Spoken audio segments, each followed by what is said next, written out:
नमस्कार, कैसे हैं आप सब और आप सबका स्वागत है किरण शिक्षार्थी मंच पर। साथियों, हम कर चुके थे 53 पेज नंबर तक हम कर चुके थे और आज हम शुरू करेंगे 54 से। तो चलिए शुरू करते हैं। आचार्य शुक्ल के अनुसार हिंदी साहित्य का आविर्भाव कब से माना जाता है? प्राकृत से, संस्कृत से, प्राकृत की अंतिम अपभ्रंश अवस्था से, पाली से। तो यह माना जाता है प्राकृत की अंतिम अपभ्रंश अवस्था से। आचार्य रामचंद्र शुक्ल ने हिंदी साहित्य का आविर्भाव प्राकृत की अंतिम अवस्था से माना है। अब देख लेते हैं अगले प्रश्न को। अपभ्रंश के प्रथम महाकवि कौन थे? हेमचंद्र, स्वयंभू, रामचंद्र, सोमप्रभ, सूरी। तो वो थे अपभ्रंश के जो प्रथम कवि थे वो थे स्वयंभू। अपभ्रंश के प्रथम महाकवि स्वयंभू हैं, जिनका समय 8वीं शताब्दी है। स्वयंभू को अपभ्रंश का वाल्मीकि कहा जाता है। अब देख लेते हैं प्रश्न 3 को। हिंदी का प्रथम महाकाव्य कौन सा है? पृथ्वीराज विजय, रामचरितमानस, पृथ्वीराज रासो या पद्मावत। तो यह है सी। हिंदी का प्रथम महाकाव्य है पृथ्वीराज रासो। रामचंद्र शुक्ल के अनुसार हिंदी का प्रथम महाकाव्य पृथ्वीराज रासो है, जिसके रचयिता चंद्रबरदाई हैं। चंद्रबरदाई हिंदी के प्रथम महाकवि है। पृथ्वीराज रासो में 68 छंद हैं व 69 सर्ग हैं। अब देख लेते हैं अगले प्रश्न को। आलाखंड किसने लिखा है? जगनिक ने, अमीर खुसरो ने, चंद्रबरदाई ने, नलपति नाला ने। तो आलाखंड जो है, जिसको परमाल रासो के नाम से भी जाना जाता है, तो वो लिखा है जगनिक ने। परमाल रासो के रचयिता जगनिक है। आलाखंड परमाल रासो का ही भाग है। आलाखंड वर्षा ऋतु में गाया जाता है।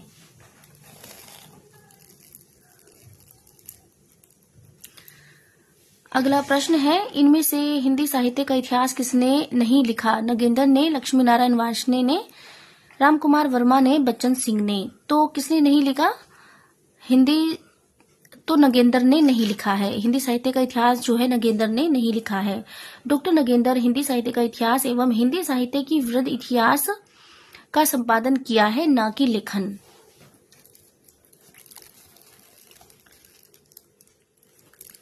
यहाँ पर लेखक है और यहाँ पर इतिहास ग्रंथ है। लक्ष्मी सागर वार्ष्णेय आधुनिक हिंदी साहित्य 1941 ईस्वी। रामकुमार वर्मा हिंदी साहित्य का आलोचनात्मक इतिहास 1938 ईस्वी।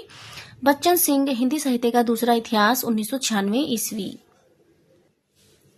प्रश्न है, 12 बरस लो कुका जीवे अरु 13 लो जिये सियार, बरस 18 छत्री जीवे आगे जीवन को धिक्कार। ये पंक्तियां किस रासो काव्य की हैं? तो ये जो पंक्तियां हैं ये हैं परमाल रासो की पंक्तियां हैं। ये परमाल रासो की पंक्ति है। परमाल रासो के रचयिता जगनिक हैं। इनमें से कौन सी राजस्थानी की बोली नहीं है? इनमें से कौन सी राजस्थानी की बोली है? मारवाड़ी, बुंदेली, मेवाती, मालवी। तो इसमें जो है बोली नहीं आना था, यहाँ पर नहीं, ये थोड़ा मिस प्रिंट है, नहीं आना था, क्योंकि मारवाड़ी भी राजस्थान की है, मेवाती भी है और मालवी भी है, लेकिन बुंदेली नहीं है। राजस्थानी भाषा की बोलियां: मेवाती उत्तरी राजस्थानी बोली, मालवी दक्षिणी राजस्थानी बोली, जयपुरी यानी ढूंढाड़ी पूर्वी राजस्थानी बोली, मारवाड़ी पश्चिमी राजस्थानी बोली। कर्म शब्द की व्युत्पत्ति किस प्रक्रिया से हुई है? अर्ध तत्सम, तत्सम, ऋण अनुवाद, तद्भव। तो यह हुई है तद्भव से। तत्सम, तद्भव। कर्म जो है वो तत्सम रूप है और तद्भव है इसका विकृत रूप है, जो ग्रामीण क्षेत्रों में अधिकतर बोला जाता है।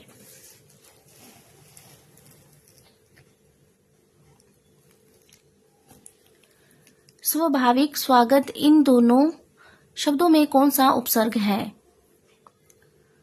तो जो उपसर्ग है वो है, दोनों में क्रमशः स्व और सु उपसर्ग है। स्वाभाविक। सुआगत में भी सु उपसर्ग है। हिंदी का पहला दैनिक समाचार पत्र कौन सा था? बंगदूत, समाचार सुधावर्षण, उदंड, मारदंड, भारत मित्र। तो यह था समाचार सुधावर्षन। हिंदी का पहला दैनिक समाचार पत्र समाचार सुधावर्षन है, जो कलकत्ता से प्रकाशित होता था और संपादक थे श्याम सुंदर सेन। जबकि उतंड मार्तंड हिंदी का प्रथम पत्र है, लेकिन ये साप्ताहिक था। अब यहाँ पर समाचार पत्र है, प्रकाशन वर्ष है, संपादक है और प्रकाशन स्थल है। बंगदूत जो कि साप्ताहिक था, 1829 ईस्वी, राजा राममोहन राय, कलकत्ता। समाचार सुधावर्षन दैनिक पत्र था, 1854 ईस्वी, श्याम सुंदर दास, कलकत्ता। उतंड मार्तंड साप्ताहिक था, 1826 ईस्वी, जुगल किशोर शुक्ल, कलकत्ता। इसका जो प्रकाशन स्थल है वो है कलकत्ता। भारत मित्र साप्ताहिक था, 1877 ईस्वी, बाल मुकुंद गुप्त, कलकत्ता से प्रकाशित होता था। अगला प्रश्न है, अमिय हलाहल मद भरे सेत श्याम रतनार जियत मरत झुकी झुकी परत जेही चितवत एक बार। इन काव्य पंक्तियों के कवि हैं, तो इनके जो कवि हैं वो हैं रसलीन।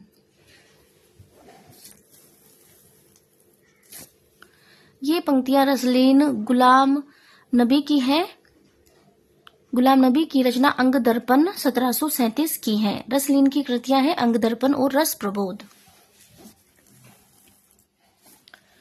यहाँ पर रीतिकालीन कवि हैं और उनकी पंक्तियां दी गई हैं। बिहारी की पंक्तियां हैं, रस सिंगार मंजन किए कंजन मंजन दैन, अंजन रंजन हूं बिना खंजन गंजन नैन।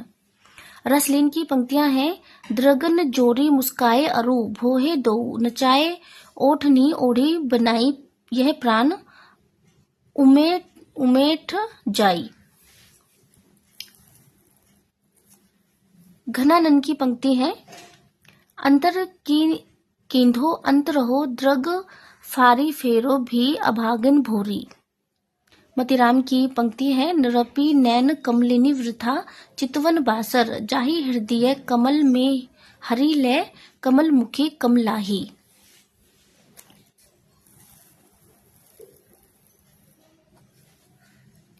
इनमें से किस कवि ने लक्षण ग्रंथ नहीं लिखा है? देव ने, पद्माकर ने, भूषण ने, बिहारी ने। तो लक्षण ग्रंथ किसने नहीं लिखा है? बिहारी ने लक्षण ग्रंथ नहीं लिखा है। बिहारी रीति सिद्ध कवि है, इन्होंने लक्षण ग्रंथ नहीं लिखा। रीति सिद्ध कवियों को रीति की जानकारी थी, पर उन्होंने लक्षण ग्रंथ नहीं लिखे हैं। अगला प्रश्न है, बरवे नायिका भेद का रचनाकार कौन है? रहीम, रसलीन, बिहारी, मतीराम। तो बरवे नायिका भेद के जो रचनाकार हैं वो हैं रहीम। यहाँ पर कवि हैं और यहाँ पर रचनाएं हैं रहीम। रहीम की रचनाएं हैं बरवे नायिका भेद, नगर शोभा, मदनाष्टक, खेल कोटुकम, श्रृंगार सोरठा, दोहावली। रसलीन की रचनाएं हैं अंगदर्पण और रस प्रबोध। बिहारी की एकमात्र केवल रचना है, मात्र एक ही रचना है इनकी, बिहारी सतसई। मतीराम की रचनाएं हैं फूल मंजरी, रसराज। रसलीन की रचनाएं हैं अंगदर्पण, रस प्रबोध। बिहारी की मात्र एक ही रचना है, बिहारी सतसई। मतीराम की रचनाएं हैं फूल मंजरी, रसराज, ललित ललाम, सतसई, अलंकार पंचाशिका, वृत कौमुदी। इनमें से कौन सा वैष्णव भक्ति का आचार्य नहीं है? वल्लभाचार्य, मध्वाचार्य, शंकराचार्य, रामानुजाचार्य। तो इसमें जो वैष्णव भक्ति का आचार्य नहीं है वो है शंकराचार्य। शंकराचार्य वैष्णव भक्ति के आचार्य नहीं है।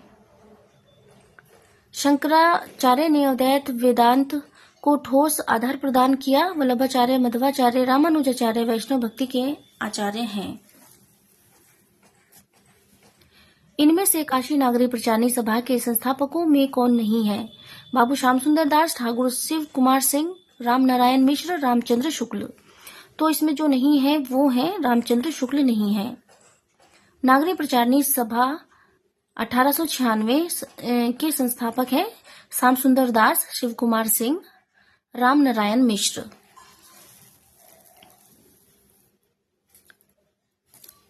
अगला प्रश्न है, साहित्य जन समूह के हृदय का विकास है, यह परिभाषा किसकी है? तो यह जो परिभाषा है यह है बालकृष्ण भट्ट की परिभाषा है। यहाँ पर कथन दिए गए हैं और यहाँ पर कथनकार हैं। साहित्य जन समूह के हृदय का विकास है बालकृष्ण भट्ट। अंतःकरण की वृत्तियों के चित्त का नाम कविता है महावीर प्रसाद द्विवेदी। हिंदी नई चाल में ढली भारतेंदु हरिश्चंद्र, मनुष्य ही साहित्य का लक्ष्य है, हजारी प्रसाद द्विवेदी। अगला प्रश्न है, प्रसाद कृत प्रलय की छाया की विषय वस्तु के केंद्र में है। महाराणा प्रताप का पराभव, पद्मिनी का अग्निग्रह, जल प्रलय, रानी कमलावती का पश्चाताप। तो इसका जो आंसर है वो है डी, रानी कमलावती का पश्चाताप। प्रलय की छाया जयशंकर प्रसाद की लंबी कविता है, जो इनके काव्य संकलन लहर 1993 नहीं है, यहाँ ये 33 है। लहर का जो 1933 में संकलित है। इसमें अलाउद्दीन खिलजी के आक्रमण के बाद परास्त निर्वासित अंत में बंदी बनाए जाने पर कर्णदेव की पत्नी रानी कमला के अहंकार के चूर चूर होने का चित्रण है। प्रश्न है, निम्नलिखित में कौन सी रचना उपन्यास नहीं है? रात का रिपोर्टर, विषाद मठ, पश्यंती, अजय की डायरी। तो इसमें से ऐसी कौन सी रचना है जो उपन्यास नहीं है? तो वो है पश्यंती। पश्यंती धर्मवीर भारती का निबंध संकलन है। यहाँ पर उपन्यास है और उपन्यासकार दिए गए हैं। रात का रिपोर्टर जो उपन्यास है वो है निर्मल वर्मा का, विषाद मठ है रांगी राघव का, अजय की डायरी है डॉक्टर देवराज का।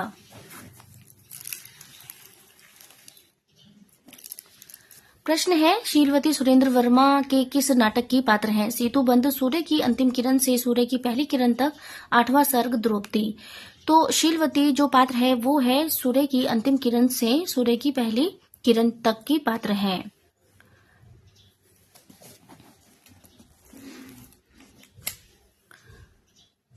सुरेंद्र वर्मा के नाटक यहाँ दिए गए हैं। द्रौपदी 1972, सेतुबंध 1972, नायक खलनायक विदूषक 1972, सूर्य की अंतिम किरण से सूर्य की पहली किरण तक 1975, 8वां सर्ग 1976, छोटे सैयद बड़े सैयद 1982, एक दूनी एक 1987, शकुंतला की अंगूठी 1990, कैद ए हयात 1993, रति का कंगन 2010।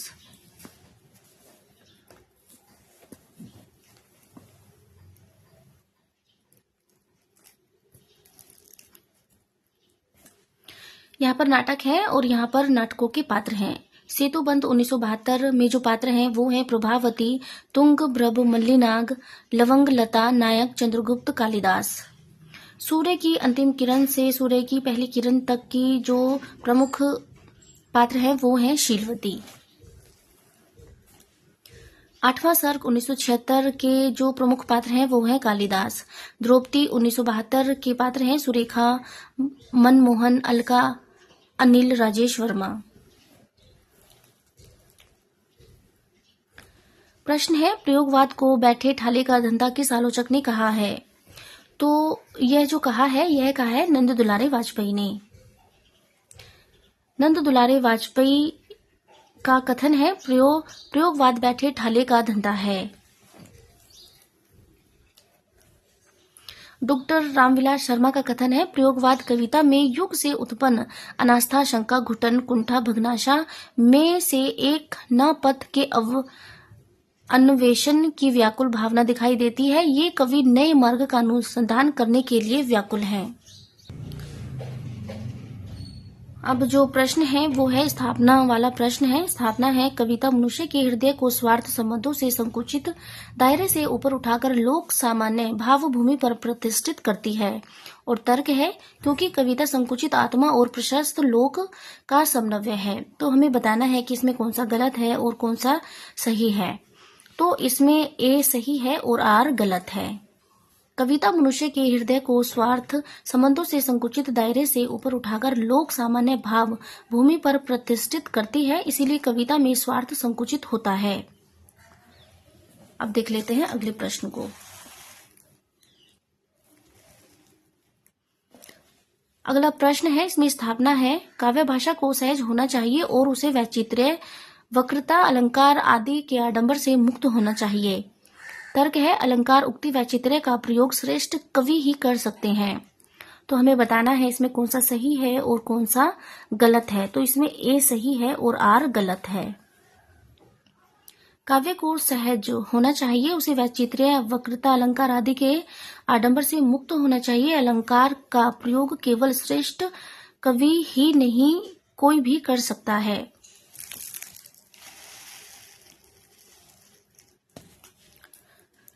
अगला प्रश्न है, स्थापना है मिथक जातीय स्मृति पर आधारित होते हैं, तर्क है इसीलिए मिथक को विकासशील माना गया है।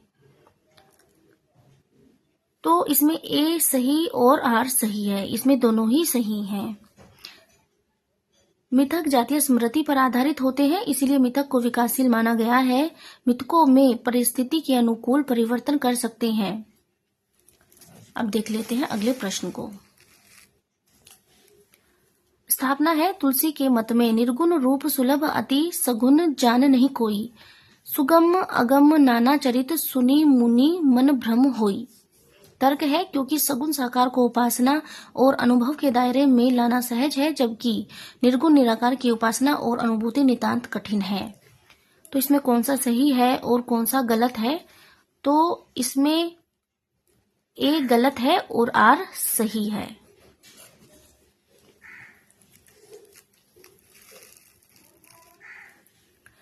तुलसी के अनुसार सगुण सुलभ और निर्गुण दुर्लभ, क्योंकि सगुण साकार को उपासना और अनुभव के दायरे में लाना सहज है, जबकि निर्गुण निराकार की उपासना और अनुभूति नितांत कठिन है।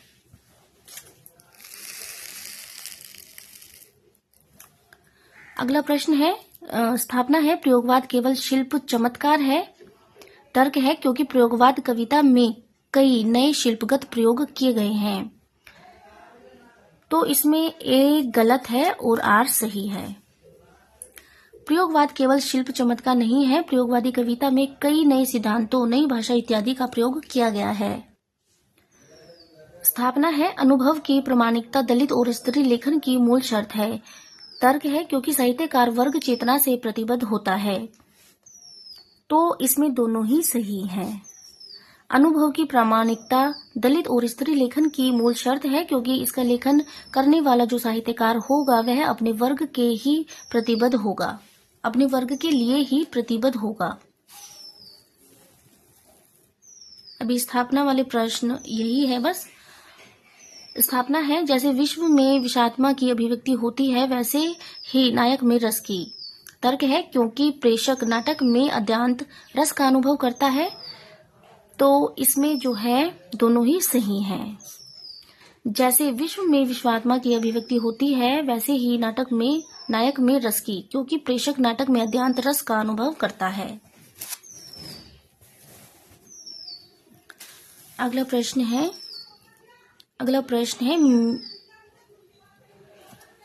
निम्नलिखित में कौन सा युग्म संगत है? हमें बताना है कि इसमें सही मिलान कौन से ऑप्शन में हुआ है। तो जो विषाद मठ, इसमें जो सही है वो है अंतिम अरण्य, निर्मल वर्मा का ही है। बाकी जो विषाद मठ है वो है, इसमें नहीं दिया गया, ये रांगे राघव का है। अब इसकी व्याख्या हम देख लेते हैं। यहाँ पर उपन्यास है, उपन्यासकार है। विषाद मठ जो है वो रांगे राघव का है। विश्व बाहु परशुराम जो है विशंबर नाथ उपाध्याय का है। अंतिम अरण्य निर्मल वर्मा का है।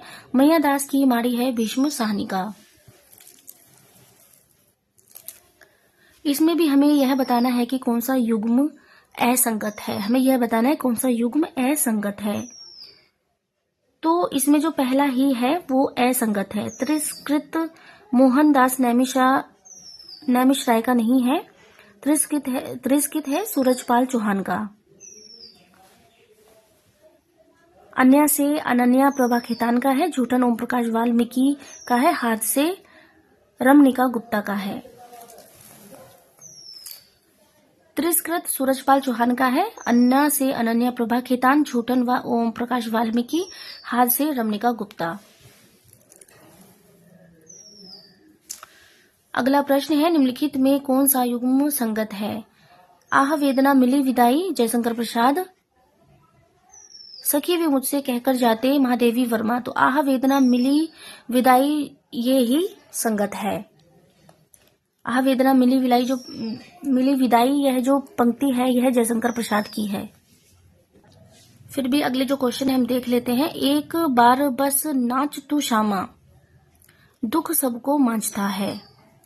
अब इसकी व्याख्या हम देख लेते हैं। आह वेदना मिली विदाई जयशंकर प्रसाद के नाटक स्कंदगुप्त 1928 की पंक्ति है। ये गाना देवसेना गाती है। अब यहाँ पर पंक्तियां दी गई हैं और लेखक दिए गए हैं।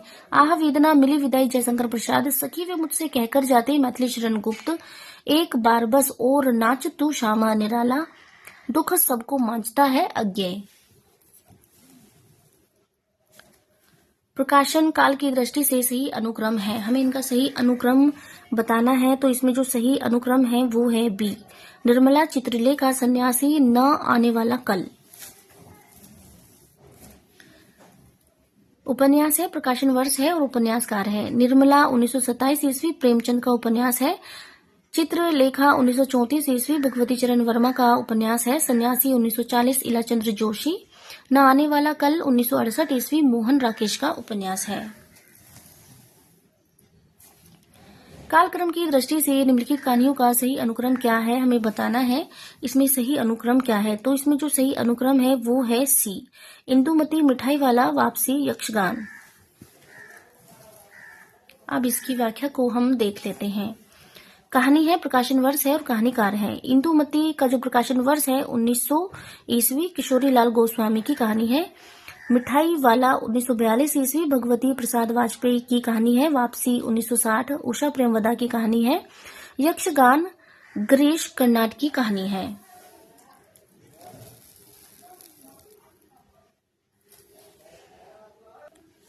प्रश्न है, कालक्रम की दृष्टि से निम्नलिखित पत्रिकाओं का सही अनुक्रम क्या है। सुधा, रूपाब, कृति, हिंदी प्रदीप। तो इसमें जो सही क्रम है वो है बी, हिंदी प्रदीप, सुधा, रूपाब, कृति। यहाँ पर पत्रिकाएं दी गई हैं। प्रकाशन वर्ष है, संपादक है और प्रकाशन स्थल है। हिंदी प्रदीप 1977 ईस्वी बालकृष्ण भट्ट इलाहाबाद से प्रकाशित होती थी। सुधा 1929 ईस्वी दुलारे लाल भार्गव लखनऊ से प्रकाशित होती थी। रूपाब 1938 ईस्वी सुमित्रा नंदन पंत लखनऊ से प्रकाशित होती थी। कृति 1958 ईस्वी नरेश मेहता दिल्ली से प्रकाशित होती थी। प्रश्न है, कालक्रम की दृष्टि से लक्ष्मी नारायण लाल के नाटकों का सही अनुक्रम है। कलंकी, बलराम की तीर्थयात्रा, अंधा कुआं, मैदा, मादा कैक्टस। तो इसमें जो सही क्रम है वो है डी, अंधा कुआं, मादा कैक्टस, कलंकी, बलराम की तीर्थयात्रा। अब इनके प्रकाशन वर्ष हम देख लेते हैं। अंधा कुआं का जो प्रकाशन वर्ष है वो है 1955, मादा कैक्टस 1959 ईस्वी, कलंकी 1969 ईस्वी, बलराम की तीर्थयात्रा 1983 ईस्वी। निम्नलिखित ग्रंथों के प्रकाशन का सही अनुक्रम क्या है। बाण भट्ट की आत्मकथा, चारू चंद्र लेख, पुनर्नवा, अनाम दास का पोथा। तो इसमें जो सही क्रम है वो यही है। अब इनका प्रकाशन वर्ष हम देख लेते हैं। हजारी प्रसाद द्विवेदी के उपन्यास हैं ये और इनका प्रकाशन वर्ष है। बाण भट्ट की आत्मकथा 1946, चारू चंद्र लेख 1963, पुनर्नवा 1973, अनाम दास का पोथा 1976।